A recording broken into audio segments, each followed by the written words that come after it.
وبينما بدا العالم منشغلا بمباراة بلجيكا وفرنسا امبارح في نصف نهائي كأس العالم، وبينما الخلاف الصيني الامريكي يزداد اتساعا، كانت الكويت تغير قواعد اللعبة في المنطقة باتفاق تاريخي مع الصين. استثمار 450 مليار دولار في جزيرتي فلكا وبوبيان، فنادق ومنتجعات وجامعات ومدارس ومراكز تجارية ومصارف ومؤسسات استثمارية ومستشفيات ومرافق صحية.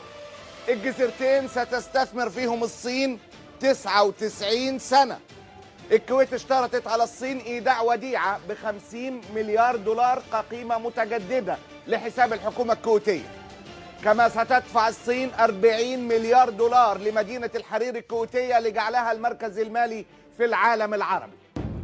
النتيجة الطبيعية لهذا الاتفاق وطبقا للقانون الدولي أن الصين ستتولى حماية الجزيرتين أمنيا واستراتيجيا، ومن وراهم الكويت حسب القوانين الدولية وحسب قواعد المصلحة في الدفاع عن استثمارات تصل لنص تريليون دولار. إذا دخل هذا الاتفاق حيز التنفيذ، يرى البعض أن الطاولة قد قلبت بكل ما تحمله الكلمة من معاني.